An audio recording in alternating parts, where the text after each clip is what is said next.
Hello students, conic sections का हमने first part of revision already कर लिया था जी मेन से पहले, और अब हम उसका सेकंड पार्ट कंप्लीट कर लेते हैं। जो एक्स्ट्रा पोर्शन है ना, जो जी मेन में नहीं था, जी एडवांस में है, let's just take care of that portion. ठीक है, टॉपिक्स आप देख लें। Line and curve and related tangency condition. एक लाइन किसी भी कोनिक के लिए किस किस तरह की हो सकती है तो आप सबको पता ही है, लेकिन कॉरेस्पॉन्डिंग टेंजेंसी कंडीशन को हम याद रखेंगे। आपने देखा होगा, अगर आपने PYQ सॉल्व किया है, और अगर नहीं किया है, आप करने वाले हो, तो आपको ये टेंजेंसी कंडीशन काफ़ी यूजफुल रहेंगे। हम इन्हें याद रखेंगे। Then equation of tangent, point form, parametric form, slope form, tangents from any exterior point, then common tangents for any two curves. ठीक है, tangents from an exterior point के साथ हम पॉइंट ऑफ कॉन्टैक्ट निकालने का प्रोसेस, क्योंकि कई question में यूज में आता है। Angle between the pair of tangents and their chord of contact. ठीक है, उन्हें डिस्कस करेंगे। देन डायरेक्टर सर्कल कॉन्सेप्ट पूरी तरह से हम यहाँ पे करेंगे। देन बच्चे नॉर्मल, पॉइंट फॉर्म, कर्व पे अगर हमें एक पॉइंट गिवन है ना, तो नॉर्मल की इक्वेशन कैसे लिखेंगे? वो कार्टेशियन फॉर्म में भी हो सकता है, पैरामेट्रिक फॉर्म में भी वो पॉइंट हो सकता है। देन स्लोप गिवन है तो हम कैसे लिखेंगे? From any random point. ये तो बच्चे सिर्फ पैराबोला पे ही यूज में आता है, एलिप्स एंड हाइपरबोला पे इस पे कभी क्वेश्चन नहीं दिया जाएगा, क्योंकि 4th डिग्री इक्वेशन में कन्वर्ट हो जाता है, जो हमारे सिलेबस में नहीं आता किसी भी तरह से। ठीक है, तो ये सिर्फ और सिर्फ पैराबोला पे है, और पैराबोला रिलेटेड नॉर्मल का डिस्कशन हम काफी डिटेल में अलग से कर चुके हैं, तो ये पार्ट अभी हम करने वाले नहीं है। ठीक है, next is chord with a given mid point. अगर कॉर्ड का मिड पॉइंट गिवन है या मिड पॉइंट हमें फाइंड करना है, कॉर्ड की इक्वेशन गिवन है, then how do we handle that situation? अगर हमें कॉर्ड की इक्वेशन गिवन है तो लेंथ ऑफ कॉर्ड हम कैसे निकालेंगे? Common chord of to curves, जैसे रिसेंटली क्वेश्चन आया था ना, common chord of a circle and A parabola. तो कई बच्चों को पता ही नहीं चला उसे अटेम्प्ट कैसे करना है, क्योंकि दो सर्कल के लिए तो हम सबको पता है, s minus s dash is equal to 0 करते ही इक्वेशन आ जाता है। पैराबोला एंड सर्कल पे कैसे करेंगे? Will discuss that. ठीक है, then conjugate hyperbola, asymptotes and rectangular hyperbola. अभी के टाइम पे क्वेश्चंस तो नहीं आते, लेकिन आज कॉन्सेप्ट्स हमें पता होना चाहिए। Then properties of parabola, ellipse and hyperbola. कई क्वेश्चंस डायरेक्टली प्रॉपर्टीज की हेल्प से आंसर हो सकते हैं, उन्हें हम ओरली कंप्लीट कर सकते हैं, और आते भी हैं वो क्वेश्चंस। ठीक है, तो बच्चे quickly let's just go ahead. ठीक है, first one, line and curve. बेटा, जब हम कोई भी सेकेंड डिग्री कर्व लेते हैं, पैराबोला, एलिप्स, हाइपरबोला, यही है ना हमारे सिलेबस में। सर्कल भी है, सर्कल हम ऑलरेडी सेपरेटली डिस्कस कर चुके हैं, वो भी सेकेंड डिग्री कर्व भी है। इसके रेस्पेक्ट में when we talk about a line, वो लाइन सीकेंट लाइन भी हो सकती है, जिसके ऊपर कॉर्ड बनता है ना, सीकेंट लाइन दिया, ये है सीकेंट लाइन। हाइपरबोला के लिए जो सीकेंट लाइन है वो सिंगल ब्रांच पे भी हो सकता है, और दोनों ब्रांच को एक एक जगह पे कट करते हुए लाइन भी सीकेंट लाइन कंसिडर होगी। ठीक है, और it can be A tangent line, tangent here. ठीक, देन कम्स कोसेकेंट लाइन, जो इसे कॉन्टैक्ट ही नहीं बना रही है कहीं, लाइक दिस। ठीक है, नॉर्मली जब भी हम एक लाइन को एक कोनिक के रिस्पेक्ट में विजुलाइज करते हैं तो यही तीन सिचुएशन आंखों के सामने आता है, right? Now there comes a question. आप बताएं, पैराबोला के लिए अगर मैं कोई लाइन लेती हूँ बेटा, जो कि पैरेलल टू द एक्सिस है, उस लाइन को हम क्या कहेंगे? Is it a secant line, is it A cosecant line, is it A tangent line? क्या कहोगे आप? क्योंकि नॉर्मली जब हम सेकेंड लाइन की बात करते हैं तो line on which a chord is formed, इस पे कोई कॉर्ड का फॉर्मेशन तो नहीं हो रहा है, तो आप इसे एज ए स्पेशल लाइन ध्यान में रखिए। ये उस तरह की लाइन है जो टेंजेंट भी नहीं है, सीकेंट भी नहीं है, और कोसेकेंट भी नहीं है। It is a special case of a line which is parallel to the axis, and that occurs only in case of a parabola. ठीक है, और कोई भी गिवन लाइन इस टाइप की है या नहीं है, वो चेकिंग तो आप ओरली कर सकते हो, तो इसके लिए तो हमें कोई मेहनत करने की जरूरत नहीं है। अब आ जाएं, अगर हमें लाइन की इक्वेशन दे दी गई y is equal to mx plus c, and conic का भी इक्वेशन गिवन है, हाउ विल यू चेक वो जो गिवन लाइन है वो सीकेंट है, कोसेकेंट है या टेंजेंट है? प्रोसेस ऑफ चेकिंग मैं आपको बता रही हूँ, लेकिन हम उस पर बिल्कुल भी नहीं जाने वाले हैं, क्योंकि हमारे क्वेश्चन टेंजेंस पे ही आते हैं, और टेंजेंसी कंडीशन को हम आज इट इज याद रखेंगे स्टैंडर्ड कर्व्स के लिए। जो first basic form of standard equation होता है ना, हमारे क्वेश्चंस मोस्टली उसी के ऊपर ही बेस्ट हमें मिलते हैं, बस उनके कंडीशंस याद रख लें, इनफ इट विल बी। ठीक है, आगे बढ़े। Let me take y square is equal to 4ax है।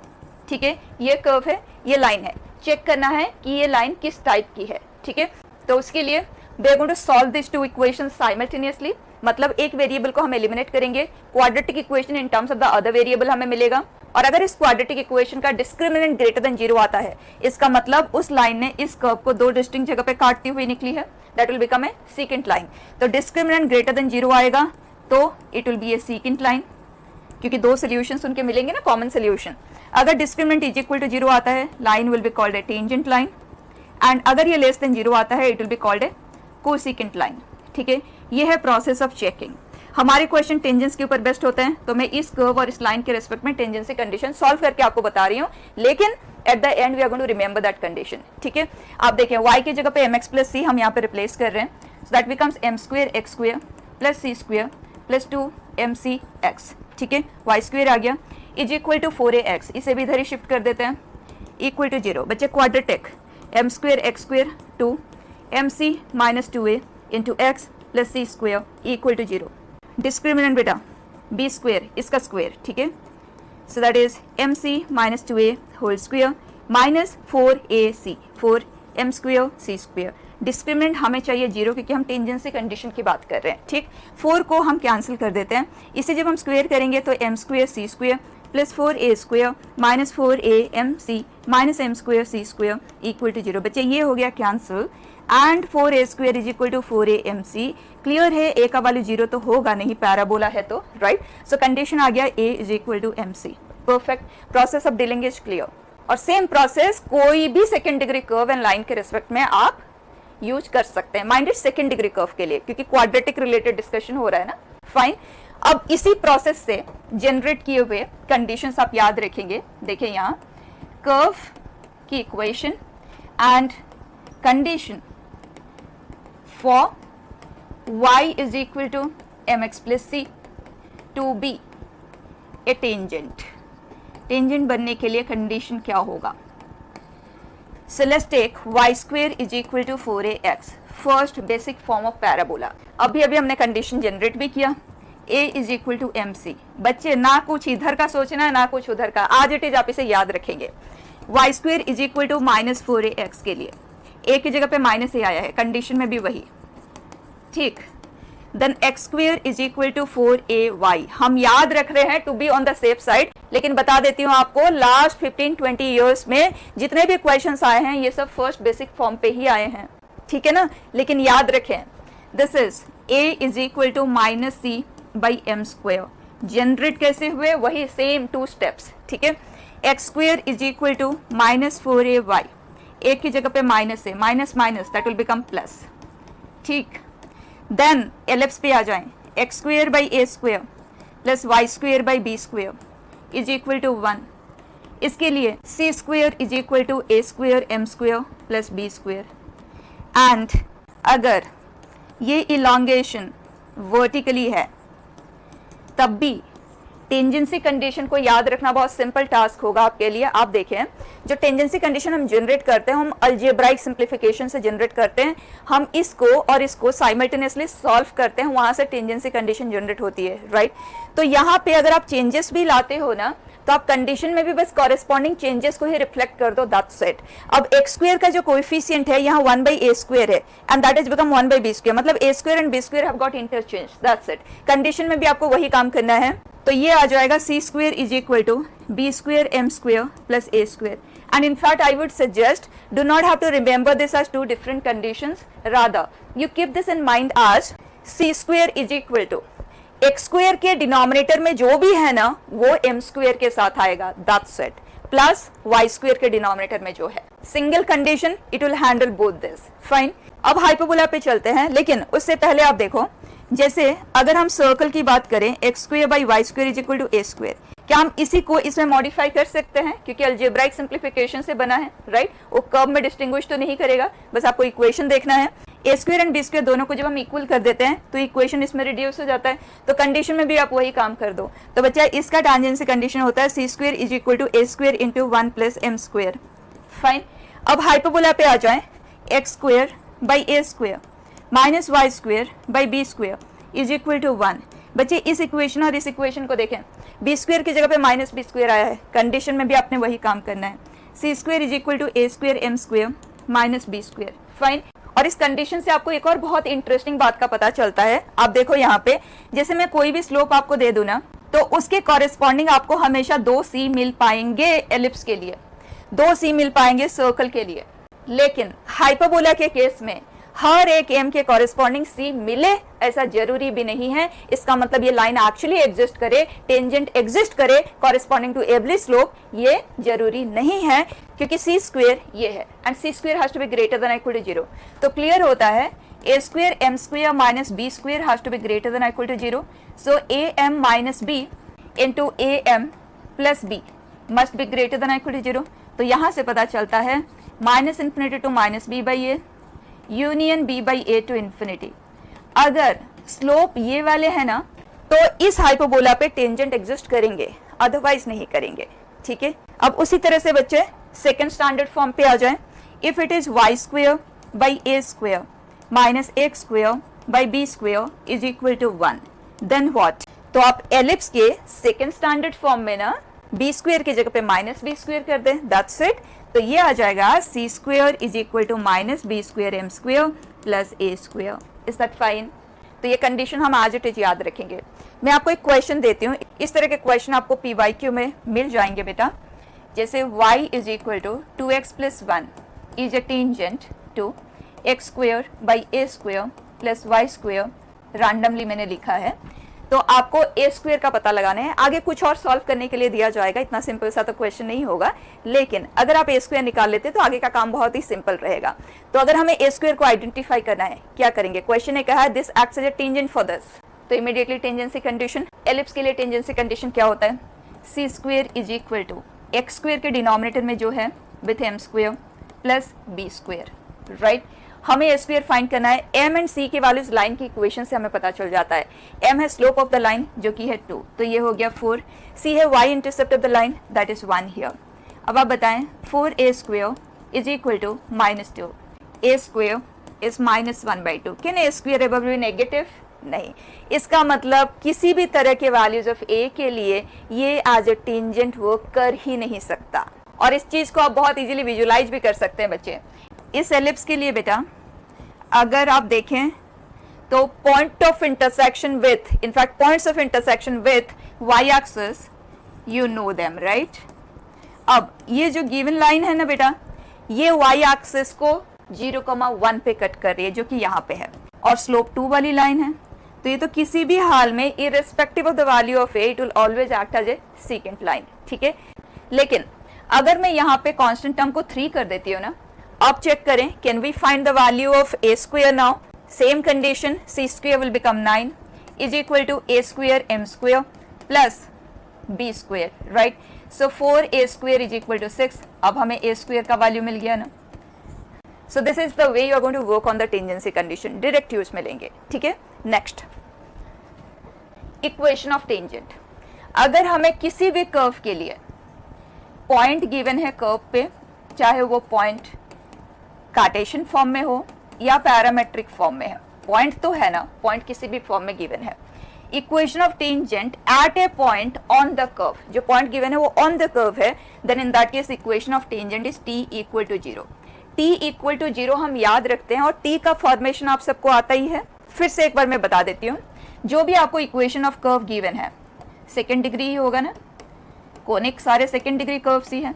आप सभी टर्म को एक तरफ शिफ्ट कर दें, इक्वल टू 0 फॉर्म में उसे प्रेजेंट कर दें, इसे हम नेम करते हैं as s। So we say equation of the curve is s equal to 0, और ये s एक सेकेंड डिग्री एक्सप्रेशन है in terms of x and y, ठीक है। इस s से हम t फ्रेम करेंगे, और जो t बनेगा ना वो एक लीनियर एक्सप्रेशन होगा। किस तरह के ट्रांसफॉर्मेशन से बनेगा? s में जो x स्क्वायर वाला टर्म होगा उसको आप रिप्लेस करेंगे बाई x(x1), y स्क्वायर वाले टर्म को बाई y(y1), एंड x वाले टर्म को x प्लस x1/2 से, एंड y वाले टर्म को y प्लस y1/2 से, एंड कांस्टेंट टर्म में नो चेंज, एंड xy वाला टर्म अगर है, वैसे तो xy वाला टर्म रोटेटेड कर्व के लिए होता है और वो हमारे सिलेबस में नहीं है, लेकिन अगर कभी जरूरत पड़े तो x1y प्लस xy1/2 से हम उसे रिप्लेस करेंगे। जैसे ही आप s में ये चेंजेस लाते हो आपको एक लीनियर एक्सप्रेशन मिलता है। So t equal to 0 will represent the tangent at that particular point, ठीक है। अब वो पॉइंट अगर आपने कार्टेशियन फॉर्म में लिया है तो वो आप रिप्लेस कर दें, और अगर आपने पैरामेट्रिक फॉर्म में लिया है तो x1 की जगह पे ये, y1 की जगह पे ये रिप्लेस कर दे, कोई फर्क नहीं है। तो बताएं अगर इस पर्टिकुलर कर्व के लिए y square is equal to 4ax के लिए हमें 80 स्क्वायर 280 पे टेंजेंट की इक्वेशन लिखनी है, तो हम वाई स्क्वेयर को रिप्लेस करेंगे बाई वाई वाई वन ये है ना, सो 2ATY minus 4A into x plus x1 by 2, so x plus AT square by 2, तो 2 को आप कैंसिल करोगे, उससे बेटर आप 2x को ही रिप्लेस कर दें अगर पॉसिबिलिटी है तो, ठीक है, दैट इज इक्वल टू 0। बच्चे 2a से डिवाइड कर देते हैं, इक्वेशन आ गया as x minus TY plus AT square equal to 0। याद रखना चाहे आप याद रख सकते हैं, वैसे मैं सजेस्ट नहीं करती हूँ क्योंकि हम इन्हें क्विक फ्रेम कर सकते हैं और वैसे भी एक दो क्वेश्चन में यूज करने के बाद डायरेक्टली याद ही हो जाता है, कोई एक्स्ट्रा एफर्ट लगाने की जरूरत नहीं है, ठीक है। सेकेंड थिंग, आप इस पर्टिकुलर कर्व के लिए, क्योंकि हमारे मोस्टली क्वेश्चन पैराबोला पे इसी कर्व के ऊपर ही बेस्ट होते हैं, बच्चा इसका आप स्लोप ऑफ टेंजेंट को याद ही रख लें, दैट इज 1/t, मतलब relationship between the slope of tangent and parameter of the point, इसे याद रख लें। तो ये स्लोप ऑफ टेंजेंट है, तो slope of normal will be -t, बस फर्स्ट स्टैंडर्ड फॉर्म के लिए आप याद रख लें। तो अगर हमें इक्वेशन ऑफ टेंजेंट लिखना हो तो y minus 2AT is equal to 1/t x minus AT square, ठीक है ना, एंड अकॉर्डिंगली आप स्लोप ऑफ नॉर्मल भी लिख सकते हैं, वैसे तो हम ये सब डिस्कस कर चुके हैं, ठीक है। इसी तरह से if you are doing it for ellipse, x square by a square plus y square by b square is equal to 1, x1 कमा y1 पे लिख रहे हैं तो this इक्वल टू 1 कर दें या -1 इक्वल टू 0 कर दें, कोई फर्क नहीं है। और अगर आप पैरामेट्रिक फॉर्म में पॉइंट को ले रहे हैं a cos थीटा कमा b sin थीटा, तो बस x1 की जगह पे आपको ये रिप्लेस करना है, a के हो जाएगा कैंसिल, तो डायरेक्टली लिख लें x cos theta by a plus y sine theta by b, क्योंकि एक b कैंसिल हो जाएगा, is equal to 1। Directly frame किया जा सकता है, तो कोई एक्स्ट्रा आपको चीजें यहाँ पे याद रखने की जरूरत नहीं है, ठीक है ना। और अगर आप slope of tangent parametric form में जाना चाहते हैं तो आपके पास ये इक्वेशन ऑलरेडी है, वैसे तो आप डिफरेंशिएट करते हुए भी निकाल सकते हैं, लेकिन slope of tangent is equal to minus b by a cos theta upon sine theta, हम उसे कॉट थीटा लिख देते हैं, ठीक है। तो एलिप्स के लिए इस पर्टिकुलर फॉर्म के लिए, क्योंकि हमारे सारे क्वेश्चन इसी पे ऊपर ही हमें बेस्ट मिलते हैं, तो slope of normal will be a by b tan theta. अगर स्लोप की कभी भी जरूरत पड़े ना तो डायरेक्टली यूज में ले लें इस पर्टिकुलर फॉर्म के लिए, ठीक है। इक्वेशन ऑफ नॉर्मल भी साथ में ही कर लेते हैं। हमारे पास स्लोप है बेटा, तो हमें नॉर्मल की इक्वेशन लिखने में कोई प्रॉब्लम नहीं है, y minus y1 is equal to m into x minus x1, ठीक है। इस तरह से हम कर सकते हैं, या तो अगर आप इक्वेशन को डायरेक्टली याद रखना चाहते हैं, इस तरह से फ्रेम नहीं करना चाहते हैं, तो कोई प्रॉब्लम नहीं, you remember it as y by y1 upon y1 by b square is equal to x minus x1 upon x1 by a square. ये है point form of equation of normal for this ellipse, ठीक है। और अगर यहाँ पे minus sign है, मतलब हाइपरबोला है, तो बस b स्क्वेयर की जगह पे minus b square, very easy to remember and take use, ठीक है। अगर आप पैरामेट्रिक फॉर्म जनरेट करना चाहते हो, या तो इसे सिंप्लीफाई कर लें या आप इस फॉर्म से सिंप्लीफाई करके निकाल लें, ठीक है। ये हमने लिख ही लिया है तो यहीं से कर लेते हैं। b वाला टर्म हम y की तरफ शिफ्ट कर देते हैं, क्योंकि y कोऑर्डिनेट में b का प्रेजेंस होता है, एंड ये साइन बाई कॉस है, y कोऑर्डिनेट में साइन का प्रेजेंस होता है, तो साइन बाई कॉस, साइन को हम इधर शिफ्ट कर देंगे, ठीक है। तो b यहाँ पे आ गया एंड साइन डिनोमिनेटर में क्या आ गया बेटा, b y cosec theta, right, minus बता दे b साइन थीटा, b यहाँ आया तो b स्क्वेयर साइन थीटा, और साइन थीटा से डिवीजन हो गया बेटा minus b square. On the other side similarly बिल्कुल वैसे ही बताया आप, we have a by cos theta, यहाँ आया, so that is ax sec theta, fine, and then we have minus a square, cos theta cancel हो गया, over, so this is ax sec theta minus by cosec theta is equal to a square minus b square, and ellipse के लिए ये c square होता है, मतलब a square e square होता है। याद रखना चाहे आप याद रख सकते हैं, लेकिन बहुत ज़्यादा काम का नहीं है ये, तो आप बस फ्रेम करना सीख जाए, गुड इनफ, डन। इसमें जब हम tangents with a given slope की बात करेंगे, let's take x square plus y square is equal to a square, यही से स्टार्ट कर लेते हैं क्योंकि इसकी भी टेंजेंट से कंडीशन अभी हमने देखा ना। तो अगर हम इस कर्व पे ना स्लोप m वाली टेंजेंट की इक्वेशन चाहते हैं तो आपको बस ये करना है, let the line be y is equal to mx plus c and it must fulfill the tangency condition for the given curve, right? और इसमें m known है, c is the only unknown, and we know the tangency condition is c square is equal to a square into 1 plus m square for this particular curve, right? तो हमें c का value भी मिल गया, a and m तो known है ना। तो equation of this line is y is equal to mx plus or minus a square root of 1 plus m square with any given slope ना बेटा, सर्कल के केस में हमेशा दो टेंजेंट की एग्जिस्टेंस हमें मिलेगी ही, ठीक है। तो आप देख सकते हैं दो इक्वेशन मिली है। अगर ये y square is equal to 4ax है तो उस केस में y is equal to m x plus c and c value is a by m. Tangency condition याद है ना, a is equal to m c, so c is a by m. आप देख सकते हैं एक ही टेंजेंट हमें मिल पा रही है with any given slope, and वो भी particularly m should be non zero, क्योंकि पैराबोला के केस में ना बेटा हर स्लोप वाली एक टेंजेंट मिलेगी, बस इतना सा वो स्लोप जो है ना स्लोप ऑफ एक्सिस नहीं होनी चाहिए, क्योंकि एक्सिस की पैरेलल टेंजेंट एग्जिस्ट ही नहीं करती है पैराबोला के लिए, ठीक है। इसलिए आप देख सकते हैं m इक्वल टू जीरो के लिए अनडिफाइंड है। Fine, next y square is equal to minus 4ax के लिए y is equal to m x minus a by m. अगर x square is equal to 4ay पे हमें टेंजेंट चाहिए तो y is equal to m x. बस बच्चे tangency condition से आपको c जनरेट करना है, दैट्स इट। तो यहाँ पे c आ जाता है minus a m square, and accordingly आप लिख सकते हैं लेट मी टेक एलिप्स का first standard form x square by a square plus y square by b square is equal to 1। हमें क्लियर है कि हर स्लोप वाली दो लाइन तो हमें मिलेंगी जो टेंजेंट की तरह वर्क करेंगी, so there y is equal to m x plus minus under root of a square m square plus b square, and accordingly आप सभी कर्व के लिए सभी स्टैंडर्ड कर्व्स का इक्वेशन स्लोप फॉर्म में डायरेक्टली लिख सकते हैं, ठीक है बच्चा। वैसे तो शिफ्टेड फॉर्म पे क्वेश्चन आते ही नहीं है, लेकिन फिर भी मैं आपको बता देती हूँ, अगर आपको शिफ्टेड फॉर्म पे भी equation of tangent with A known slope की जरूरत पड़े तो आपको इतना सा काम करना है। लेट मी टेक कोई भी कर्व में ले लेती हूँ। अगर आपको दिया गया कि y minus k whole square is equal to 4a into x minus h पे हमें स्लोप m वाली टेंजेंट चाहिए, तो इसकी टेंजेंट ये है, और इसमें क्या चेंज आया है, y की जगह पे y माइनस के, x की जगह पे x माइनस एच। तो इस इक्वेशन में भी आपको उतना सा ही काम करना है, y की जगह पे y minus k and x की जगह पे x minus h, that's it बेटा। You will end up getting equation of the tangent, और ये काम आप हर कर्व के लिए कर सकते हैं। फाइन, नेक्स्ट थिंग, अगर हमें इक्वेशन ऑफ टेंजेंट चाहिए फ्रॉम एनी एक्सटीरियर पॉइंट, कोई पॉइंट बाहर है और हमें वहां से टेंजेंट की इक्वेशन चाहिए, पैराबोला, एलिप्स, हाइपरबोला, सर्कल, किसी भी कर्व के लिए। प्रोसेस एक नहीं, मैं आपको तीन प्रोसेस बता रही हूँ, जो आपको सिंपल लगे प्रोसीड विद दैट, ठीक है। उसके लिए मैं एक एग्जांपल लेके आपको एक्सप्लेन कर देती हूँ। Y square is equal to 4x ले लिया मैंने parabola, and this point is -1, -2। तो मेथड 1 हमारा ये रहेगा कि इस पॉइंट से passing infinitely many lines are possible, right. हम m का वैल्यू चेंज करेंगे, हर बार एक डिफरेंट लाइन हमें मिलेगी, राइट।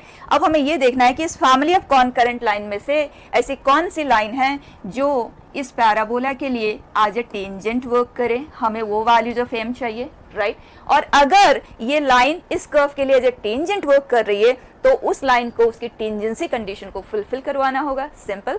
इसका a है 1, so 1 must be equal to m into सी, एंड इस लाइन का स्लोप है m, एंड इसका y intercept, c means y intercept है ना, तो y intercept of this line, x को 0 करेंगे एंड y को सॉल्व करेंगे, what do we get, m minus 2, right. So बच्चे m square minus 2m minus 1 equal to 0। इस क्वाड्रेटिक इक्वेशन को सॉल्व करेंगे, हमें दो वैल्यूज ऑफ m मिलेंगी, वो वैल्यूज ऑफ m हम यहाँ पे पुट कर देंगे, हमें दोनों टेंजेंट की इक्वेशन मिल जाएगी। मैंने रैंडम सा इन्फॉर्मेशन के बेस पे आपको क्वेश्चन दिया, इसलिए आपके पास इरेशनल वैल्यूज क्रिएट हो रहे हैं, बट नॉर्मली हमें जो इन्फॉर्मेशन दिया जाता है ना उससे रैशनल वैल्यूज क्रिएट होती है, तो आप बहुत ईजिली इन इक्वेशन को सिंप्लीफाई कर सकते हैं, ठीक है। Just understand the process of dealing. Fine, now second method, जिसमें आपको कोई डायग्राम कुछ भी जरूरत नहीं है, आप सिर्फ याद रख लें सर्कल, पैराबोला, एलिप्स, हाइपरबोला, सबके लिए ना जब भी हम x1, y1 से पेयर ऑफ टेंजेंट की इक्वेशन लिखना चाहते हैं तो आप s1 is equal to t square frame कर ले, दैट्स इट। s आपको पता ही है, जैसे y square is equal to 4ax है, तो आप सभी टर्म्स को एक तरफ शिफ्ट करेंगे, इक्वल टू 0 फॉर्म में जनरेट करेंगे, ये है s। एंड s1 हम कैसे फ्रेम करते हैं, जिस भी पॉइंट के रेस्पेक्ट में डिस्कशन हो रहा है उस पॉइंट के कोऑर्डिनेट्स जब हम s में पुट करते हैं तो हमें s1 मिलता है, तो s1 is y1 square minus 4ax1, जो कि एक सिंपल सा नंबर होगा, तो s1 आप क्रिएट कर सकते हैं। उसके बाद t का फॉर्मेशन आपको ऑलरेडी क्लियर है, y1 minus 2ax plus x1। इस तरह से देखने में आपको काफी कुछ टर्म्स ऐसे लग रहा होगा, लेकिन जब ये पर्टिकुलर वैल्यूज वाइज गिवन होगा ना बहुत सिंपल आएंगे ये सब चीजें, ठीक है। अब आप यहाँ पे पुट कर दें, you will end up getting equation of a pair of line.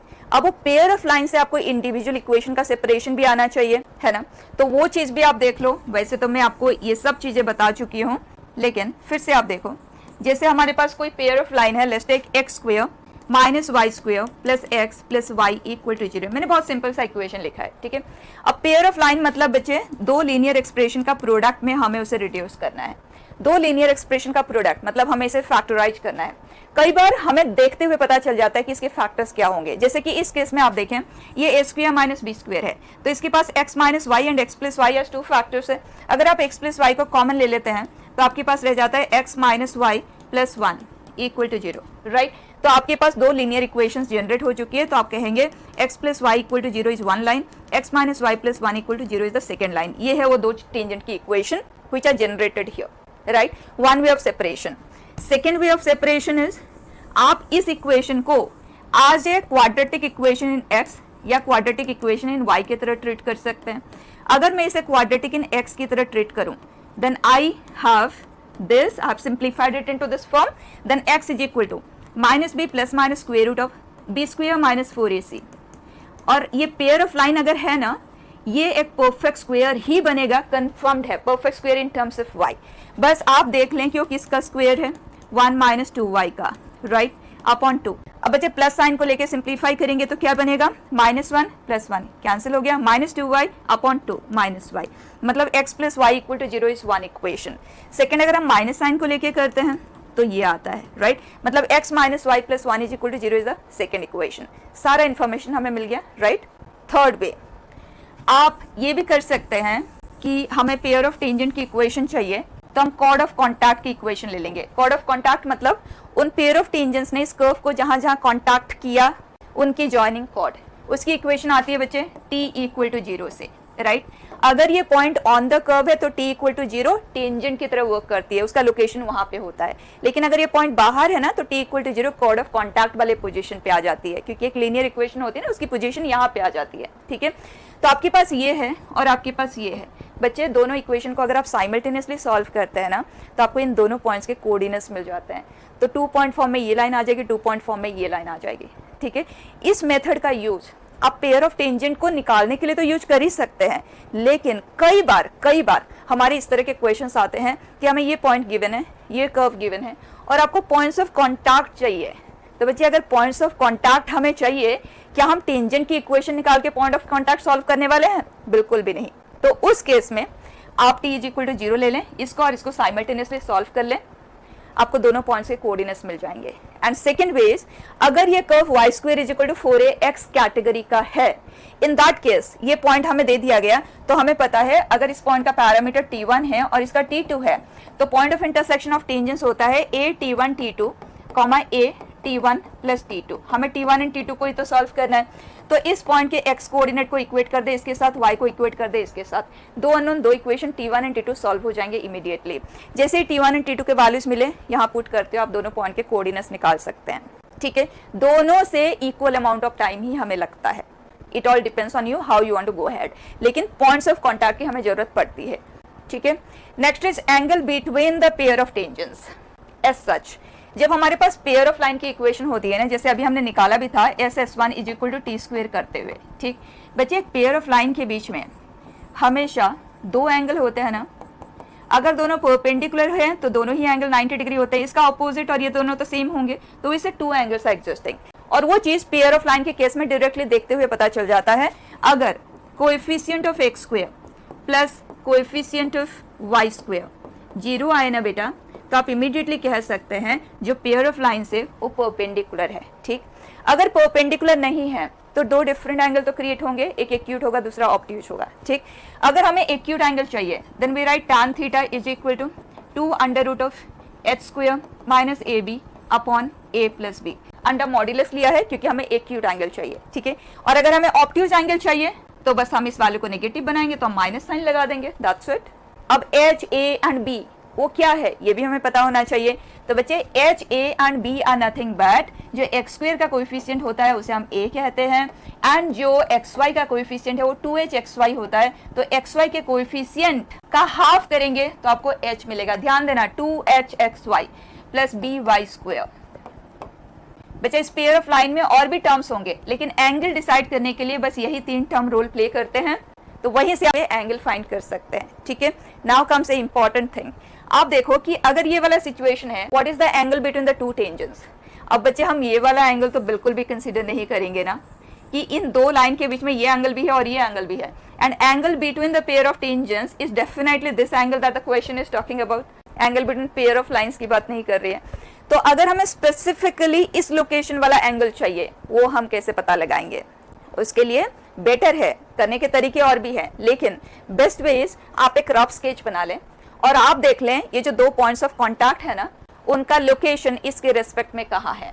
ठीक, जैसे आपको ये तीनों पॉइंट मिल जाते हैं, आप एंटी क्लॉकवाइज डायरेक्शन में ऐसे मार्क करें, इसे m2 ले लिया, इसे m1 ले लिया, तो tan theta is equal to m2 minus m1 upon 1 plus m1 m2 करते हुए निकालें बेस्ट चॉइस। ठीक है, अगर वो एक्यूट है तो आपको एक्यूट वैल्यू मिल जाएगा, ऑब्ट्यूज है तो ऑब्ट्यूज मिल जाएगा। जब भी हमें एक पर्टिकुलर लोकेशन वाला एंगल चाहिए, आप इसी तरह से एंटी क्लॉकवाइज डायरेक्शन में latter minus the previous upon 1 plus m1 m2 कर लें। अब नेक्स्ट कॉमन टेंजेंट है, लेकिन उस पर जाने से पहले आप देखो, जैसे आपको कोई कर्व दे दिया गया, let me take this, and आपसे कहा गया write equation of tangent with slope as 1 and solve for the point of contact. ठीक है, दो चीजें हैं। स्लोप एज 1 हमें इक्वेशन डायरेक्टली लिखनी आती है, y is equal to mx plus c is a by m, right. क्या आ जाएगा वो 1 by 1, perfect. y is equal to x plus 1 is the tangent. अब हमें पॉइंट ऑफ टेंजेंसी चाहिए, तो इस पैराबोला के लिए तो हमने याद रखा है कि जो पैरामीटर ऑफ द पॉइंट होता है and slope they are reciprocal of each other. तो अगर स्लोप ऑफ टेंजेंट 1 है तो parameter of the point will also be 1, 1 by 1 will be 1, right. तो आप पॉइंट के कोऑर्डिनेट्स यहाँ पे इस कर्व के लिए डायरेक्टली लिख सकते हैं 80 स्क्वायर, 280।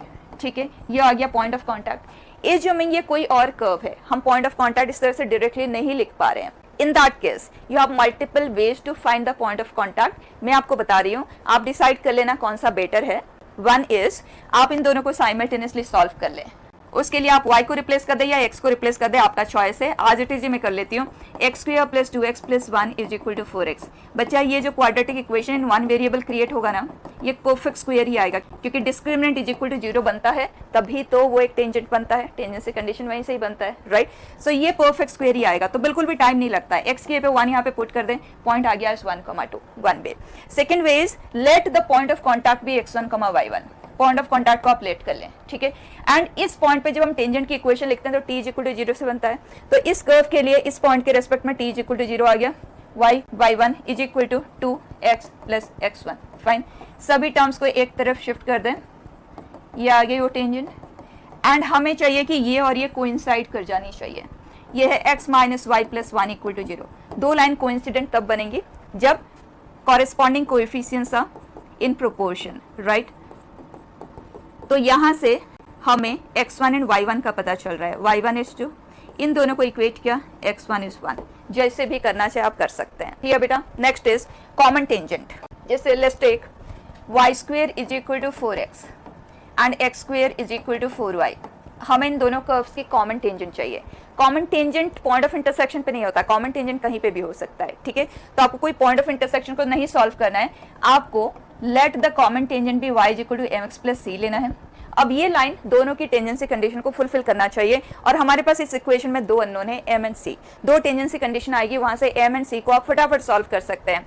बताइए, इस कर्व के लिए टेंजेंसी कंडीशन होता है a is equal to mc, second curve के लिए टेंजेंसी कंडीशन होती है a is equal to minus c by m square. दोनों को डिवाइड करते हैं बेटा, c एलिमिनेट हो जाएगा, 1 is equal to minus m cube is -1, m value is -1, m का वैल्यू -1, दोनों में से किसी भी एक इक्वेशन में रिप्लेस कर दे, c आ गया -1। इक्वेशन ऑफ कॉमन टेंजेंट, एक ही कॉमन टेंजेंट मिल रही है इस केस में, लेकिन जितने भी कॉमन टेंजेंट होंगे ना, उतने सोल्यूशंस यहाँ पे जनरेट हो जाएंगे ऑटोमेटिकली। तो ये आ रही है y is equal to -x -1। अगर आप इसे देखना चाहें ना कि ये सिचुएशन किस तरह का है, तो आप देखें y square is equal to 4x and x square is equal to 4y, ये है वो line which acts as a common tangent। ठीक है, तो ये चीज आप कोई भी दो कर्व के लिए यूज कर सकते हैं, एक सर्कल, एक पैराबोला, दो पैराबोला, एक ellipse and A parabola, any two curves. ठीक है, एंड कई बार इस तरह के भी क्वेश्चन आ जाते हैं जिसमें एक कर्व है जो कोई शिफ्टेड फॉर्म में है, मोस्टली तो इस तरह का सिचुएशन जब भी आया है वो शिफ्टेड फॉर्म ऑफ सर्कल पे ही आया है, पैराबोला, एलिप्स और स्टैंडर्ड फॉर्म में ही होते हैं। इन सच केसेस आप इस प्रोसेस पे बिल्कुल भी ना जाएं, रादर आपके पास 4 ऑप्शन होंगे। आपको उस केस में नंबर ऑफ कॉमन टेंजेंट भी नहीं पूछा जाता है, आपसे सिर्फ ये पूछा जाता है which of the following is equation of A common tangent. तो आपको इंडिविजुअली एक एक ऑप्शन को लेना है और देखना है उनमें से कौन सा है जो इंडिविजुअली दोनों कर्व के लिए टेंजेंसी कंडीशन को फुलफिल कर रही है, दैट्स इट।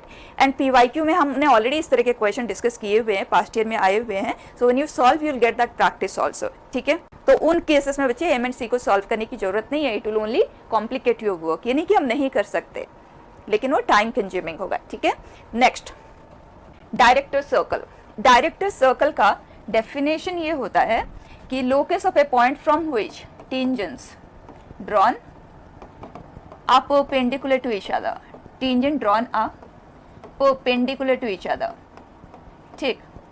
अब बच्चे जब ज्योमेट्री की बात होती है ना, तो सबसे पहले सर्कल का डिस्कशन हुआ था। कोनिक सेक्शन में हमने जितने भी कर्व्स पढ़े ना, उसमें सर्कल का डिस्कशन सबसे पहले हुआ था। तो जब सर्कल के केस में इस लोकस को डिस्कस किया गया तो देखा गया कि वो जो पाथ है ना, वो सर्कुलर पाथ आ रहा है, तो उसका नाम दे दिया गया डायरेक्टर सर्कल।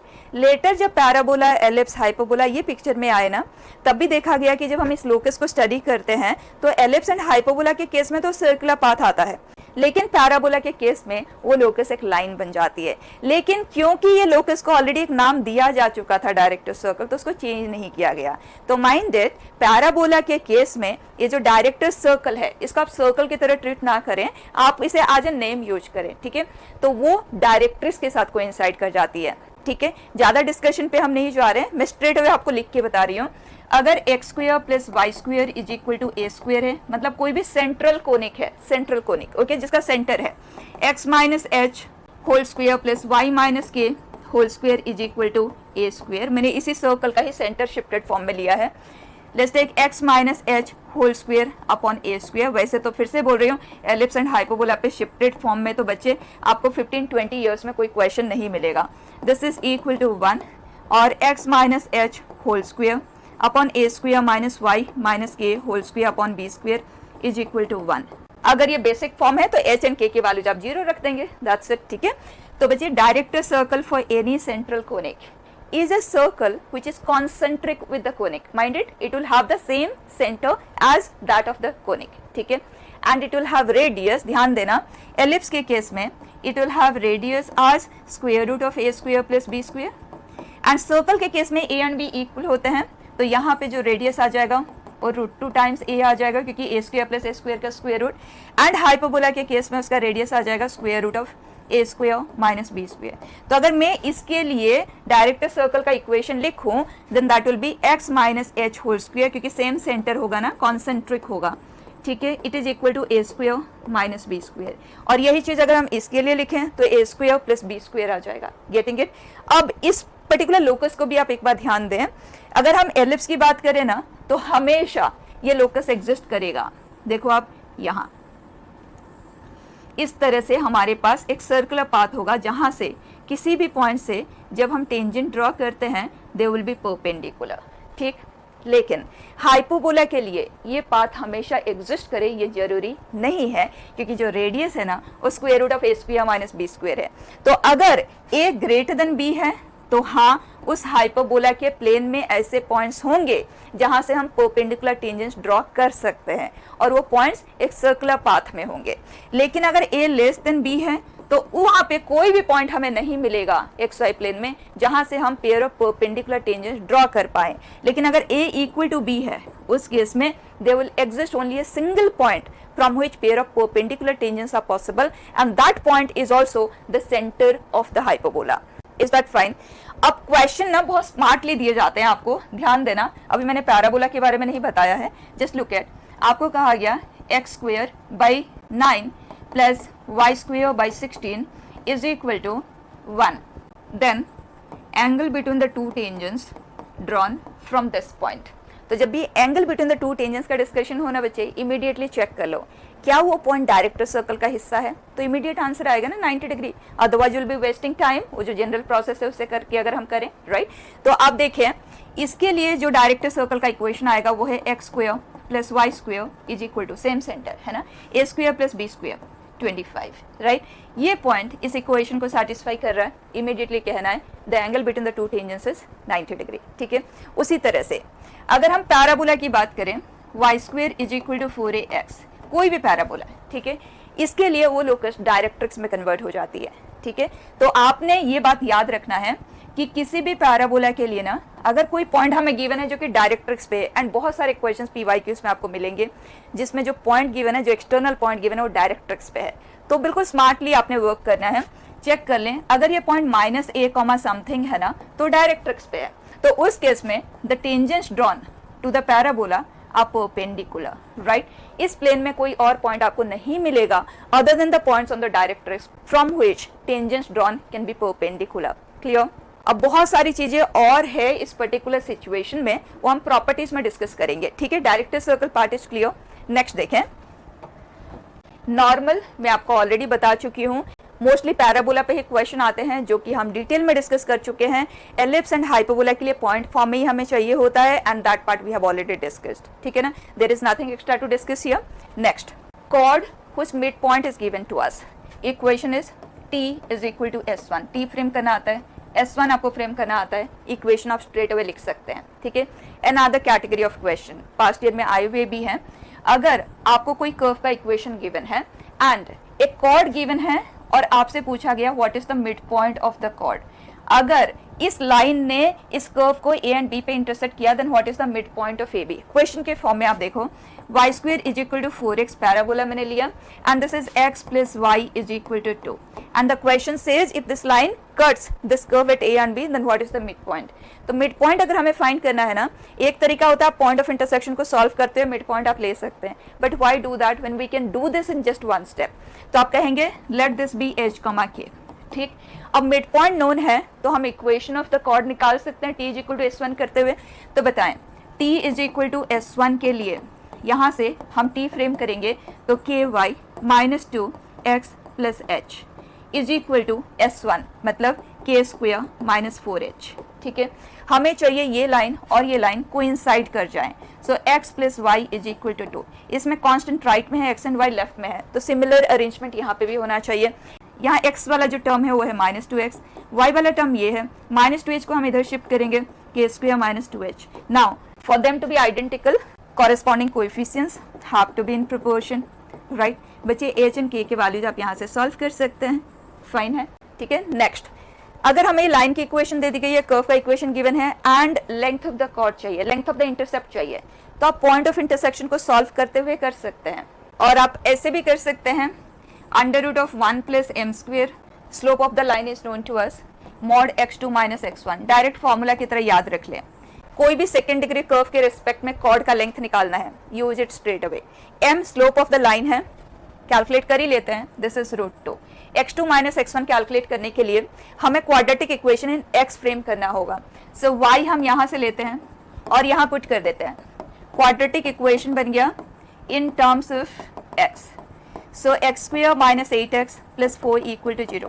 बच्चा आपने यहाँ से सम ऑफ रूट्स लेना है और यहाँ से प्रोडक्ट ऑफ रूट्स लेना है, एंड हमें पता है x1 minus x2 whole square is x1 plus x2 का whole square minus 4x1 x2, right. ये आ गया रूट 48 जब हम इसका स्क्वायर रूट लेंगे, मतलब mod of x1 minus x2, right. बस इसे यहाँ पे पुट कर दें और आंसर कैलकुलेट कर लें, ठीक। थर्ड वे ऑफ डूइंग, अगर हमें इस लाइन पे कॉर्ड जानना है ना, लेंथ कैलकुलेट करना है ना, और हमने distance form of equation of line पढ़ा है, जब भी डिस्टेंस रिलेटेड डीलिंग कर रहे होते हैं तो उससे बेटर तरीका नहीं हो सकता। तो अगर इस सिचुएशन में हम उसी तरह से अटेम्प्ट करना चाहें तो आप इस लाइन पे एक पॉइंट ले लें, जहां मर्जी लो, don't bother where it is, ठीक है। लेट मी टेक 1,1, रैंडम सा पॉइंट लिया है, ठीक है। बच्चा इस लाइन का स्लोप है आपके पास -1 है, तो बताएं इस पॉइंट से r यूनिट के डिस्टेंस पे लाई करते हुए जो पॉइंट होंगे वो होगा 1 plus r cos theta.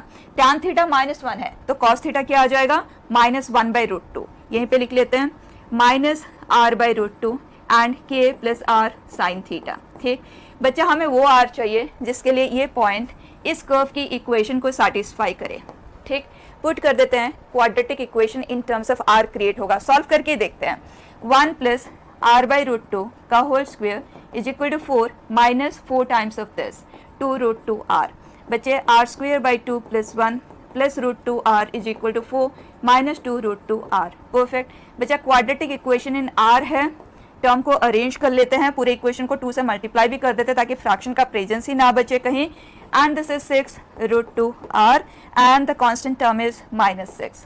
Perfect बच्चे, आपको यहाँ से r1 माइनस r2 कैलकुलेट करना है, that's it, irrespective of the location of the point. वो पॉइंट यहाँ है, r1 r2 दोनों का आपको डिफरेंस लेना है, चाहे वो पॉइंट विद इन भी है तब भी r1 माइनस r2 ही आपको कैलकुलेट करना है। आपने ये सब पढ़ा हुआ है ना, क्योंकि ऊपर की ओर जाते हैं तो r पॉजिटिव होता है, नीचे की ओर जाते हैं r नेगेटिव होता है। तो अगर ये 1 है, ये -2 है, तो distance will be what, 1 minus of -2। तो हर हाल में आपको r1 माइनस r2 ही लेना है, कभी भी r1 प्लस r2 नहीं लेना, ठीक है।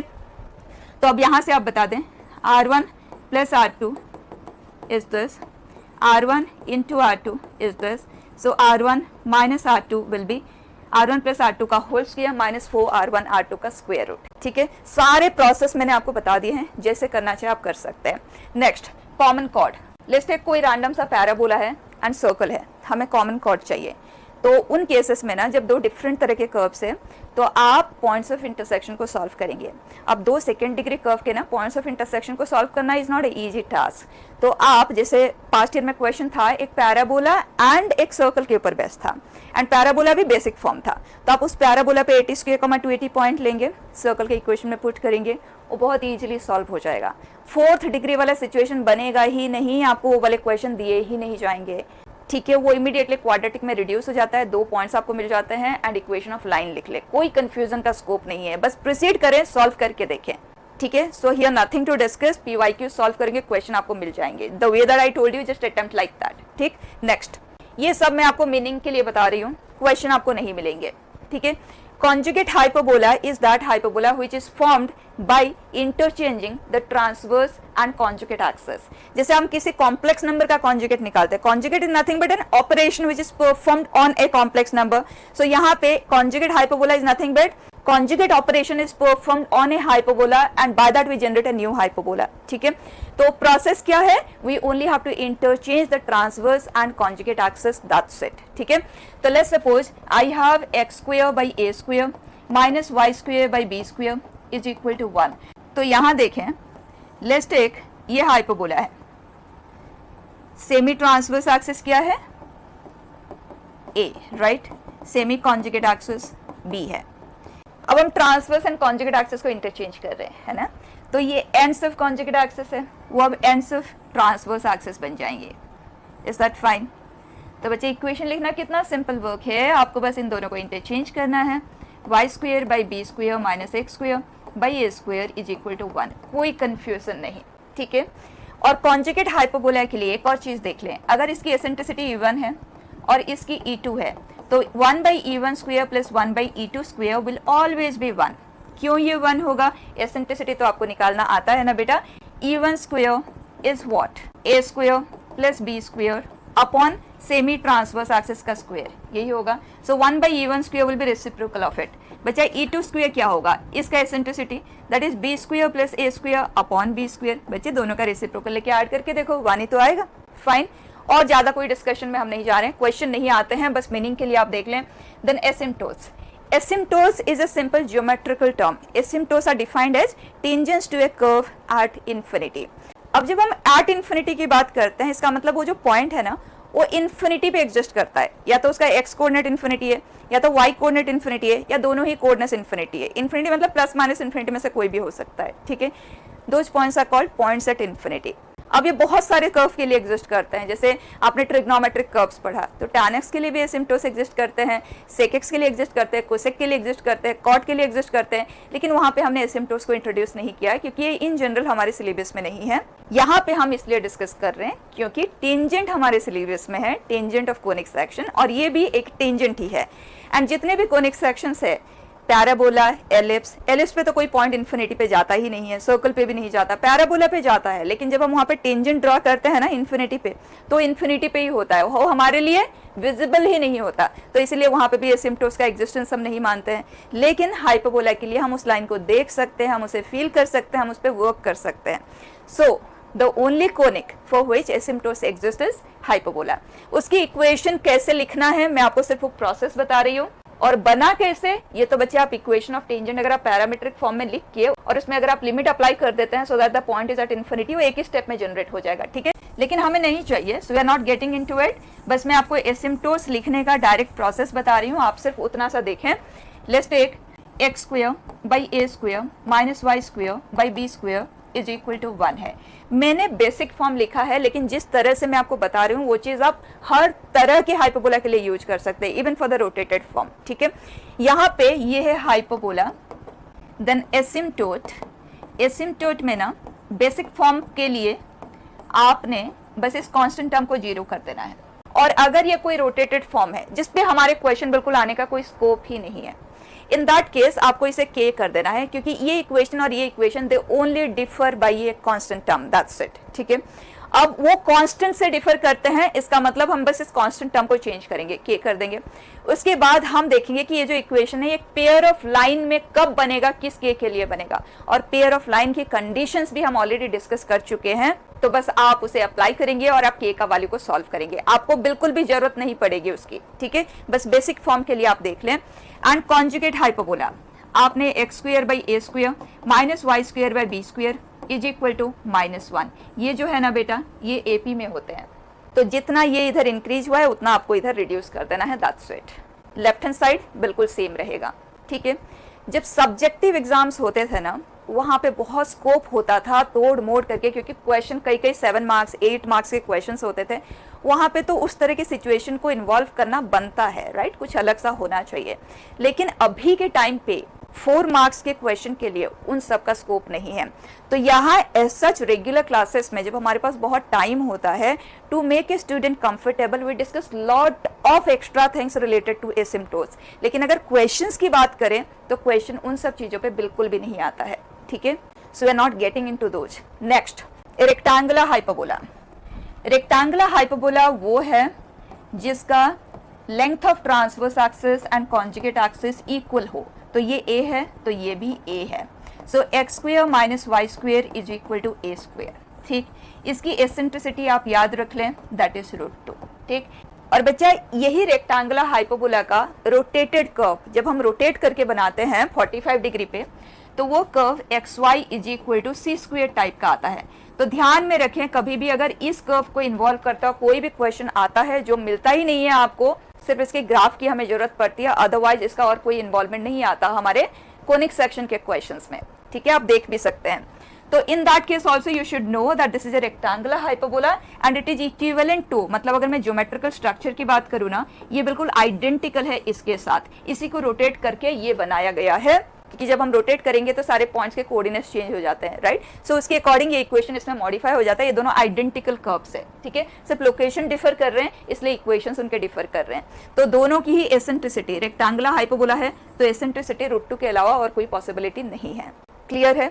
इसमें भी हम बहुत कुछ डिस्कस करते हैं, लेकिन अभी अगर हम एग्जाम के एस्पेक्ट से बात करें तो हमें इससे ज्यादा नहीं चाहिए। So please do not waste your time, ठीक है। नेक्स्ट, प्रॉपर्टीज बेटा, फर्स्ट डायग्राम के ऊपर based, set 1, very very important. एक पैराबोला आप ड्रॉ करो, आप साथ में ड्रॉ करो, मेरे डायग्राम के साथ आप कोरिलेट करते जाना, लेकिन इस चीज को अगर आप ऑब्जर्व करना चाहते हैं ना तो अपना डायग्राम जरूर आप ड्रॉ कर लें। एंड एक रैंडम सा पॉइंट आप ले लें P, एंड उस पैराबोला का tangent at the vertex and directrix focus ये आप शो करते हैं, ठीक है। P पॉइंट पे आपने टेंजेंट लेना है एंड P पॉइंट पे आपको नॉर्मल भी लेना है, फाइन। इस टेंजेंट ने एक्सिस को जहां कट किया उसको T नेमिंग कर दें, नॉर्मल ने जहां इंटरसेक्ट किया एक्सिस को उसे N कर दें, और टेंजेंट ने डायरेक्ट्रिक्स को जहां इंटरसेक्ट किया उसे Q कर दें, और टेंजेंट ने टेंजेंट एट द वर्टेक्स को जहां इंटरसेक्ट कर दिया उसे R कर दें, ठीक है। इस एक सिंगल सिचुएशन पे बहुत सारी चीजें पॉसिबल है एंड PYQs में भी आपको बहुत सी जगह पे इनका इन्वॉल्वमेंट मिलेगा, ठीक है। फर्स्ट थिंग, अगर मैं ये पॉइंट 80 स्क्वायर 280 कंसीडर करूं, इक्वेशन ऑफ टेंजेंट लिखना आप सबको आता है, इक्वेशन ऑफ नॉर्मल लिखना भी आता है, आप खुद के लिए लिख लें, ठीक। बता दें, equation of tangent is what, y minus 280 is equal to 1/t x minus 80 square. Simplified form में याद है, आप उस तरह से लिख लें, कोई फर्क नहीं पड़ने वाला है क्योंकि हमें बस पॉइंट्स को ही सॉल्व करना है।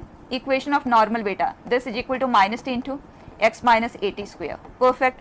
जल्दी जल्दी बताएं, point of intersection of tangent with x axis, x axis को जहां इंटरसेक्ट करेगा वहां पे y विल बिकम 0, ये 0 हो गया, -2at² वो इधर आया, so this point is -at², 0। Perfect. अब बताएं point of intersection of the tangent with tangent at the vertex, tangent at the vertex मतलब y एक्सिस, x को 0 कर दें, दिस विल बिकम -80, ये इधर गया, y is 80, this is 0, 80, fine. तो पहला चीज r bisects the portion of tangent between the point of contact and the axis, इन दोनों का जो मिड पॉइंट है वो r है हमेशा। तो अगर आपको कभी भी locus of mid point of PT पूछा जाए, आपने टेंजेंट एट द वर्टेक्स कहना है। Is that fine? Next thing, ये पॉइंट को सॉल्व कर लें। Point of intersection of normal with x axis, y को 0 करें, -t कैंसिल हो गया, बचे this is 2a + at², 0। Focus है a, 0, बचे इन दोनों का जो मिड पॉइंट है वो ये है, और ये एक राइट ट्रायंगल है। राइट ट्रायंगल के लिए हाइपोटेन्यूज का जो मिड पॉइंट होता है वो इस सर्कम सेंटर होता है, तो इस ट्रायंगल का जो सर्कम सेंटर है वो फोकस है। फाइन है, डन। नेक्स्ट थिंग, क्यू के कोऑर्डिनेट्स को सॉल्व करें। Point of intersection with the directrix, that is x = -a। Fine, x = -a के साथ आप सॉल्व कर लें इक्वेशन ऑफ टेंजेंट को, खुद करें। ये पॉइंट जो कुछ भी आएगा आप चेक कर लो, ये ऑलवेज 90 डिग्री आएगा, मतलब पोर्शन ऑफ टेंजेंट लिख लेना, portion of tangent intercepted between the point of contact and directrix always subtends a right angle at the focus, minded। और ये प्रॉपर्टी एलिप्स हाइपोबोला के लिए भी होल्ड करता है, पैराबोला एलिप्स हाइपोबोला तीनों के लिए होल्ड करता है। और वो किस तरह से होल्ड करते हैं एलिप्स एंड हाइपोबोला के लिए, will come over to those. ठीक है, पहले हम पैराबोला को कंप्लीट कर लेते हैं। फाइन है, नेक्स्ट थिंग आप देखें बच्चा, एस एंड आर को आप ज्वाइन कर दें, ये हमेशा 90 डिग्री आएगा। इसका मतलब locus of foot of perpendicular from focus onto any tangent is always the tangent at the vertex, मतलब tangent at the vertex पे ही feet lie करते हैं of any random tangent पे जब हम normal drop करते हैं from the focus। is that fine? तो इस डायग्राम को as it is ऑब्जर्व करना है आपने, ठीक है। और आप इसे इस तरह से भी यूज में ले सकते हैं, अगर आपको टेंजेंट की इक्वेशन गिवन है, tangent at the vertex given है, दोनों का पॉइंट ऑफ इंटरसेक्शन लेंगे और वहां पे टेंजेंट के परपेंडिकुलर लाइन अगर आप ड्रॉ कर देते हैं ना, वो लाइन एक्सिस को जहां इंटरसेक्ट करेगी वही फोकस होगा। ठीक है, नेक्स्ट थिंग, फोकस का इमेज किसी भी टेंजेंट के रेस्पेक्ट में अगर आप लेते हैं ना, वो हमेशा डायरेक्ट्रिक्स पे लाई करेगा। अगर आप फोकस का image with respect to any random tangent लेते हैं, that will always lie on the directrix, minded। तो अगर हमारे पास फोकस है और दो रैंडम टेंजेंट है और हमें डायरेक्ट्रिक्स की इक्वेशन चाहिए, तो आपको फोकस का इमेज लेना है with respect to both the tangents, 2 point आ जाएंगे, इक्वेशन ऑफ डायरेक्ट्रिक्स आप लिख सकते हैं। ठीक है, ऐसा क्यों? ये चीज एक तो आप इमेज लेते हुए कर सकते हैं, और दूसरा चीज आप कॉन्ग्रुएंसी से भी इसे डिस्कस कर सकते हैं। आप देखिए ये 90 डिग्री है, ये भी 90 डिग्री है, ये 90 डिग्री हुआ बच्चा, ये ए है, ये ए है, ये एंगल और ये एंगल इक्वल है, ये दोनों ट्रायंगल कॉन्ग्रुएंट है, तो ये लेंथ और ये लेंथ इक्वल हुआ, ये इसका इमेज हो गया। फाइन, लेकिन याद रखें बेटा एज इट इज परफेक्ट है। नेक्स्ट देखें, अगर किसी पैराबोला पे 2 पॉइंट पे हम टेंजेंट ड्रॉ करते हैं तो क्या क्या चीजें यहाँ पॉसिबल है। P पे हमने टेंजेंट लिया, Q पे हमने टेंजेंट लिया, पॉइंट ऑफ इंटरसेक्शन को T नाम दे दिया, S is the focus, then minded. ये 90 डिग्री नहीं होते, ऐसे कोई गलतफहमी नहीं रखना है। हियर फर्स्ट थिंग, ये एंगल और ये एंगल हमेशा इक्वल आते हैं, लिखते जाना एक एक पॉइंट। ठीक है, सेकंड, ये एंगल और ये एंगल इक्वल होते हैं, ये और ये इक्वल नहीं होते, बिल्कुल ध्यान से। ठीक है, आप इनफैक्ट इसे ऐसे मार्क कर दे, 1 1 2 2। ठीक है, ये 3 तो ये 3, ये दोनों इक्वल होते हैं। ठीक है, बाय दैट ये दोनों ट्राइंगल सिमिलर होते हैं, और सिमिलैरिटी के बेस पे क्रिएट होता है SP into SQ is always ST²। इस बात को याद रख लें, जब कभी भी आप इसका यूज ले सकते हैं बिल्कुल लें। ठीक है, अनदर थिंग आप देखना, more than 1 correct category of question में आ सकता है। अगर आपके पास कोई ट्राइंगल है, ओके, ये एंगल थीटा है और मैं ना इस थर्ड साइड के साथ थीटा एंगल पे इस तरह से लाइन ड्रॉ करूं, क्या ये लाइन इसके सर्कम सर्कल के लिए एज ए टेंजेंट वर्क करेगी? बताएं, 100% करेगी। क्यों? क्योंकि अगर ये थीटा है, इसके सेंटर से मैं इस लाइन को ज्वाइन करती हूँ और इधर भी ज्वाइन कर देती हूँ। ये थीटा है तो ये 2 थीटा होगा ना, राइट। तो ये 2 थीटा है तो ये थीटा होगा, फाइन। ये 90 डिग्री है तो 90 डिग्री माइनस थीटा होगा बेटा। 90 degree minus theta plus theta 90 degree होता है ना। तो जब ये 90 डिग्री हो गया रेडियस के साथ तो एज ए टेंजेंट ही तो वर्क करेगी। तो ये सब चीज़ें याद रखें। तो बताएं, जो टीक्यू लाइन है ना, ये वाली लाइन, ये इसके सर्कम सर्कल के लिए एज ए टेंजेंट वर्क करेगी ना, बिल्कुल करेगी। उसी तरह से इसके सर्कम सर्कल के लिए ये line as a tangent work करेगी, फाइन है। ये सब चीज़ें एज इट इज यूज में लेना है जब भी जरूरत पड़े। अब आ जाए 3 पॉइंट्स पे हमने टेंजेंट ड्रॉ किया है, ए बी सी या 3 points on A parabola, and तीनों ही पॉइंट पे जब हमने टेंजेंट ड्रॉ किया, जैसे ए एंड बी पे टेंजेंट मिड किया एट पी, बी एंड सी पे क्यू पे, ए एंड सी पे टेंजेंट आर पे, तो यहाँ पे एक ट्राइंगल बना और यहाँ पे भी एक ट्राइंगल है।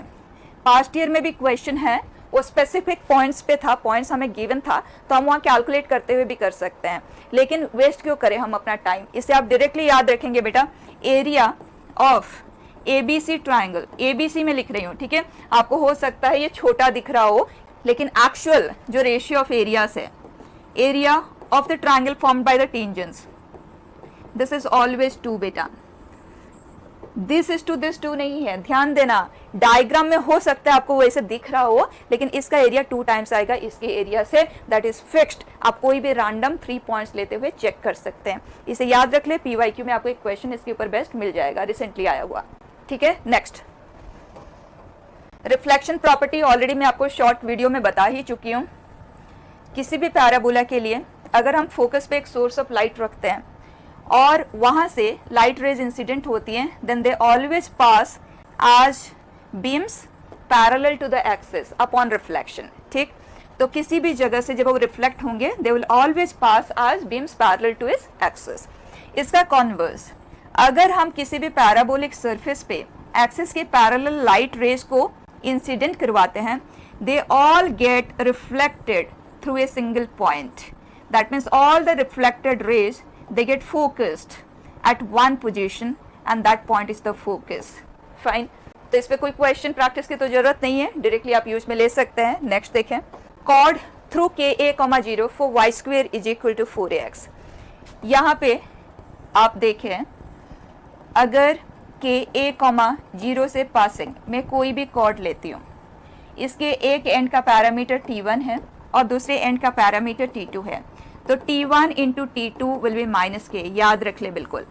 तो अगर ये कॉर्ड एक फोकल कॉर्ड है, मतलब A,0 से पास कर रहा है तो k का वैल्यू 1 हुआ ना, तो फोकल कॉर्ड के लिए T1 T2 विल बिकम -1। अगर ये कॉर्ड 2A,0 से पास करे तो T1 T2 विल बिकम -2। अगर ये 4A,0 से पास करे तो T1 T2 will become -4, like that, ठीक है, वेरी यूजफुल। इसी में सेकेंड थिंग, अगर KA,0 से पासिंग आपने कोई कॉर्ड लिया और उसके एंड पॉइंट्स पे ना बेटा आपने टेंजेंट्स ड्रॉ किया, तो उनका जो मीटिंग पॉइंट होगा ना वो x इक्वल टू -KA पे होगा, ठीक। ऐसा क्यों, आपको पता तो है, point of intersection of tangent A T1 T2, A T1 plus T2 होता है, right. And T1 T2 -k है तो ये x इक्वल टू -KA पे ही तो लाई करेगा। And the converse is also true, जब कभी भी हम कोई भी पॉइंट इस लाइन पे लेते हैं तो वहां से जब पेयर ऑफ टेंजेंट्स ड्रॉ होता है, उनकी कॉर्ड ऑफ कॉन्टैक्ट हमेशा KA,0 से ही पास करेगी, फाइन है। Next, cord through 4A,0, particularly इस पे क्वेश्चंस काफी होते हैं, ध्यान देना। अगर 4A,0 से पासिंग कॉर्ड है तो एक चीज तो क्लियर है, दोनों एंड्स के पैरामीटर्स का जो प्रोडक्ट है वो -4 है, राइट। इंपॉर्टेंट थिंग नाउ, अगर हम ये ट्राइंगल बनाए ना, ये हमेशा राइट ट्राइंगल ही बनेगा। इसका मतलब chord passing through 4A,0 always subtends a right angle at the vertex, very important, ठीक है। converse is also true, अगर कोई भी chord ने 90 डिग्री vertex पे subtend किया है, that chord is bound to pass through 4A,0, clear। इसी के यूज से आप इसे इस तरह से भी कह सकते हैं, अगर हम 4A,0 से पासिंग कॉर्ड को आज डायमीटर यूज करके सर्कल कंस्ट्रक्ट करते हैं, then in that case that circle will always pass through the vertex, क्योंकि 90 डिग्री है, angle in a semi circle is 90 degree, fine है। और वर्टेक्स से पास कर रहा है, सेंटर एक्स एक्सिस पे है, तो tangent at the vertex for the parabola will also B A tangent for the circle, ठीक है। सिंपल चीजें हैं, ठीक। नेक्स्ट देखें, focal cord and focal radius. जब हम y² is equal to 4ax पे ही हम डिस्कस कर रहे हैं, अगर एक फोकल कॉर्ड है बच्चा PQ, तो first thing T1 T2 will be -1, right. Second, ये जो कॉर्ड है इसकी लेंथ क्या आएगी, a t प्लस 1/t का होल स्क्वायर। जो t पैरामीटर हम यहाँ यूज कर रहे हैं वो आप इस पॉइंट का पैरामीटर यूज कर सकते हैं या इसका यूज कर सकते हैं, इस योर चॉइस, वन एंड का पैरामीटर है, दैट्स इट, ठीक है। थर्ड, SP एंड SQ का जो हार्मोनिक मीन है, वैसे हार्मोनिक मीन तो अब हमारे सिलेबस में नहीं रहा, HP नहीं है तो HM भी नहीं है, लेकिन आप उसे इस तरह से याद रखें, 2/1/SP प्लस 1/SQ is equal to semi latus rectum, याद रखा जा सकता है इस तरह से, और 2SP into SQ upon SP plus SQ is equal to 2A, ठीक है। आप सिंप्लीफाई करके इसे एज इट इज भी याद रख सकते हैं, क्योंकि हम हार्मोनिक मीन के फॉर्म में याद रखते थे क्योंकि उसी फॉर्म में क्वेश्चन आते थे, अब तो ये सिंप्लीफाई हो जाता है, तो आप इस तरह से भी इसे याद रख सकते हैं, ठीक है। नेक्स्ट, अगर हम इसके दोनों एंड्स पे ना बच्चे टेंजेंट ड्रॉ करते हैं तो वो टेंजेंट्स हमेशा मीट करेंगे at right angle and that too on the directrix, ठीक है। रिवर्स इज ऑल्सो ट्रू, मतलब कॉन्वर्स। अगर हम डायरेक्ट्रिक्स पे लाई करते हैं किसी भी पॉइंट से टेंजेंट्स ड्रॉ करते हैं to the parabola, they will be always perpendicular and their chord of contact will always be a focal chord, perfect. अब इसके हेल्प से आप कुछ ऐसे भी सोच सकते हैं, circle constructed by taking any focal chord as diameter will always touch the directrix, 90 degree है ना, तो ये हमेशा एज ए टेंजेंट ही वर्क करेगी, फाइन बेटा। अब अगर हम इस पे नॉर्मल भी ड्रॉ कर दें तो बच्चा ये हमेशा एक रेक्टेंगल बनेगा, हो सकता है इसमें आपको रेक्टेंगल की तरह दिख नहीं रहा होगा, लेकिन ये हमेशा क्वाड्रिलेटरल जो बन रहा है रेक्टेंगल ही बनेगा, क्यों, ये 90 डिग्री है, 90 डिग्री है, ये 90 डिग्री है, तो ये भी 90 डिग्री होगा, रेक्टेंगल ही है। सेकेंड थिंग, ये जो लाइन होगी ना बेटा, ये हमेशा एक्सिस के पैरेलल बनेगी, तो अगर आपको स्लोप ऑफ एक्सिस या स्लोप ऑफ डायरेक्ट्रिक्स पूछा जाए तो आपने बस इसके कॉरेस्पॉन्डिंग कैलकुलेशन करना है, बहुत ईजी रहेगा। तो फोकल कॉर्ड रिलेटेड इतना। देन फोकल रेडियस, अगर हम फोकस से किसी पॉइंट को ज्वाइन करते हैं, जिसे हम फोकल डिस्टेंस कहते हैं ना, बस वही, अगर आप उसे डायामीटर लेते हुए कोई भी सर्कल कंस्ट्रक्ट करते हैं ना, तो वो सर्कल हमेशा टेंजेंट टू द वर्टेक्स को टच करेगी, मतलब ये लाइन हमेशा एज ए टेंजेंट वर्क करेगी। तो आप सर्कल का इक्वेशन लिख सकते हैं एंड चेक कर सकते हैं फॉर योरसेल्फ, लेकिन इसे आप एज इट इज ही याद रख लें, ठीक है। Next, ellipse and hyperbola related very limited properties जो यूज में आएंगे, बस उन्हीं को ही हम याद रखेंगे, ठीक है। देखते हैं, फर्स्ट, किसी भी एलिप्स के लिए किसी भी रैंडम पॉइंट पे जब आप टेंजेंट एंड नॉर्मल ड्रॉ करते हैं तो वो इस ट्राइंगल के लिए एंगल बाइसेक्टर्स होती हैं। Normal is an internal angle bisector and tangent is an external angle bisector, क्योंकि हमें पता है दो एंगल बाइसेक्टर्स हमेशा परपेंडिकुलर ही होते हैं। तो अगर नॉर्मल एक एंगल बाइसेक्टर है और टेंजेंट एंड नॉर्मल परपेंडिकुलर होते हैं तो this is bound to be the second angle bisector, ठीक है। तो ये दोनों एंगल बाइसेक्टर्स होते हैं और यही चीज हाइपरबोला के लिए भी एग्जिस्ट करता है। And I think we have already discussed all this things. हमारे पास S1 एंड S2 है फोकाई, और यहाँ हमने टेंजेंट लिया, बस इतना सा फर्क आ जाता है कि इस केस में जो टेंजेंट है that acts as an internal angle bisector और यहाँ पे normal acts as an internal angle bisector, ठीक है। अगर हम इन दोनों को कंबाइन कर दें, let's take we have an ellipse and hyperbola which are confocal. Confocal इसका मतलब they share the same foci. In that case मैंने एक्सप्लेन किया था आपको एक शॉर्ट वीडियो में, इसे बस आप एज इट इज याद रख लें। अगर दोनों कॉनफोकल है तो उनका एंगल ऑफ इंटरसेक्शन हमेशा 90 डिग्री होगा, दे आर ऑर्थोगोनल कर्व्स, ठीक है। इसका यूज आप इस तरह से ले सकते हैं कि अगर वो कॉनफोकल है, जहां कहीं भी वो मीट करते हैं ना, उस जगह पे अगर आप इक्वेशन ऑफ टेंजेंट लेते हैं फॉर द एलिप्स तो वो टेंजेंट हाइपरबोला के लिए एज ए नॉर्मल वर्क करेगी। ऑर्थोगोनल है ना, 90 डिग्री पे इंटरसेक्ट कर रहे हैं, तो tangent to one curve will act as normal for the other. इस चीज को आप अंडरस्टैंड भी कर सकते हैं बहुत इजीली। आप देखो ये दो फोकस है इवन फॉर द हाइपरबोला, मैं ड्रॉ नहीं कर रही हूँ, आपसे विजुलाइज करें, और इस जगह पे वो इंटरसेक्ट कर रहे हैं, लेट्स टेक, ठीक। तो इस पॉइंट ऑफ इंटरसेक्शन पे हाइपरबोला के लिए भी ये कॉमन पॉइंट्स है, ये फोकाई है और ये पॉइंट ऑफ इंटरसेक्शन है। तो ये जो लाइन है ना, जो इसका इंटरनल एंगल बाइसेक्टर है इस ट्राइंगल का, वो हाइपरबोला के लिए एज ए टेंजेंट है, एलिप्स के लिए एज ए नॉर्मल है, राइट। तो एंगल ऑफ इंटरसेक्शन 90 डिग्री बन गया, क्योंकि angle of intersection is nothing but angle between the two tangents और angle between the two normals at the point of intersection. Clear है ना, याद रखेंगे। नेक्स्ट, अगर कोई भी हाइपोबोला या एलिप्स, कॉमन प्रॉपर्टीज ये बेटा, ठीक है। S1 एंड S2, यहाँ पे भी वही चीज़ आप ड्रॉ कर लें, S1 एंड S2। किसी भी रैंडम पॉइंट पे अगर आप टेंजेंट ड्रॉ करते हैं, इंपॉर्टेंट प्रॉपर्टी, ओके, और उस टेंजेंट के ऊपर आप परपेंडिकुलर ड्रॉप करते हैं फ्रॉम द फोकाई, तो ये N1 N2, वही चीज़ आप यहाँ पे भी कर लें, this is tangent and N1 and here it is N2। तो बच्चा S1 N1 into S2 N2 is always B square, दोनों ही केस में इंपॉर्टेंट। और मैंने आपको एक क्वेश्चन भी सॉल्व करके बताया था जो नॉर्मली लोग बहुत लेंथी प्रोसेस से करते हैं, 2022 में आया था, आप एक स्टेप में उसे इस प्रॉपर्टी के हेल्प से सॉल्व कर सकते हो, ठीक है ना।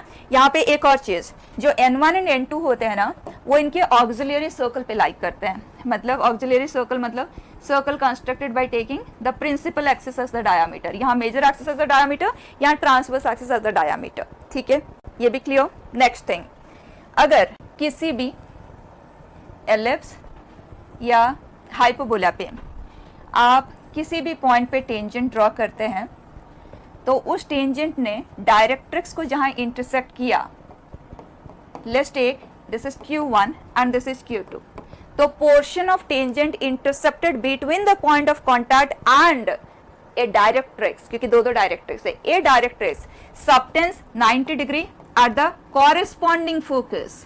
तो अगर आप राइट साइड वाले डायरेक्ट्रिक्स ले रहे हो तो राइट साइड वाले फोकस पे वो 90 डिग्री सबटेंड करेगा, और अगर आप इधर ले रहे हो तो ये 90 डिग्री होगा।